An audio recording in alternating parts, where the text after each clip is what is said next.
Basics. This is professor Vinod Kumar.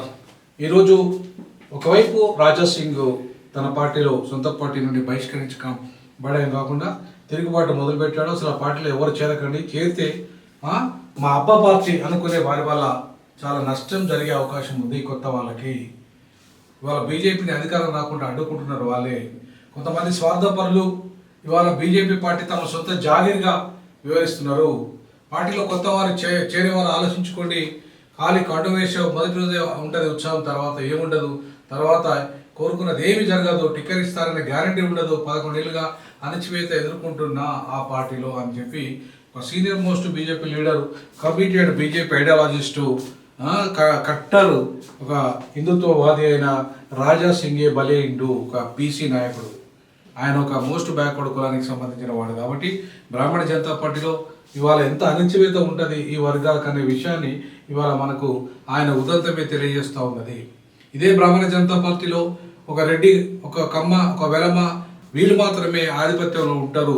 BC బడుగు బలైన వర్గాలకు చోటు లేదు.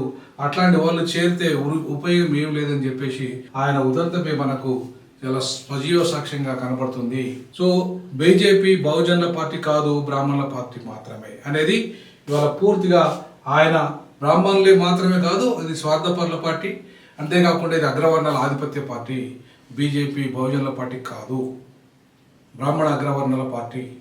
ఇవాళ నేనే 11 ఏళ్ళుగా ఉండి నష్టపోయిన కొత్త వాళ్ళు వచ్చే రోజు మొదటి రోజు కొండ వేసుకోవడం, తర్వాత వాళ్ళ బతుకుల్లో ఏముండదు అని చెప్పేసి ఇవాళ పరోక్షంగా గోల బాలరాజు లాంటి వాళ్ళు, మాజీ ఎమ్మెల్యేలు ఎవరైతే ఈ అవినీతి పరులు వస్తున్నారో, ఎవరైతే ఈ అవినీతి కుంభకోణాలలో ఇరుక్కోనున్న ఈ గోల బాలరాజు, ఆయన వచ్చి ఇలా పునీతుడు కావడానికి బీజేపీలో చేరుతాడు. అంటే అవినీతి పరులంతా కూడా బీజేపీలో చేరంగా పునీతులు అయిపోతున్నారు.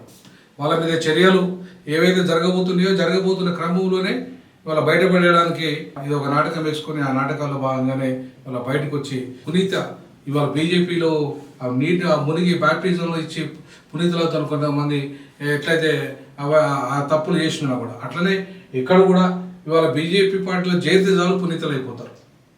కాబట్టి ఎంత అవినీతి చేసినా సరే, ఎంత కుంభకోణాలు చేసినా సరే, కోట్లాది ప్రజల సొమ్ము కోట్లాది రూపాయల కుంభకోణాలు చేసినా, కొల్లగొట్టినా సరే, దుర్మార్గుడైనా సరే బీజేపీలో రాగానే పునీతులు అయిపోతారు. కాబట్టి ఇట్లాంటి పునీతమైన పార్టీలో ఇవాళ మీరు చేరితే మీ బతుకు బస్ స్టాండే అని చెప్పేసి స్వయంగా కట్టర్ హిందుత్వవాది అయిన ఒక మోస్ట్ బ్యాక్వర్డ్ కులానికి సంబంధించిన రాజా సింగ్ ఉదంతం మనకు కనపడుతుంది.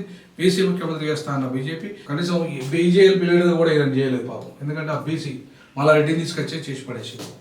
సో ఈ క్రమంలో మనకి అర్థం కావాల్సింది ఏంటంటే, మనం బీజేపీని నమ్ముకున్న బహుజనులారా తస్మాత్ జాగ్రత్త, మీ బతుకులు బస్ స్టాండే అనే విషయాన్ని రాజా సింగ్ ఉదంతా మనకు స్పష్టంగా అర్థమవుతుంది. జైపీ జైపూలే ఏపీ రావు. ఈ విషయంలో మీ కామెంట్స్ కూడా తెలియజేయండి.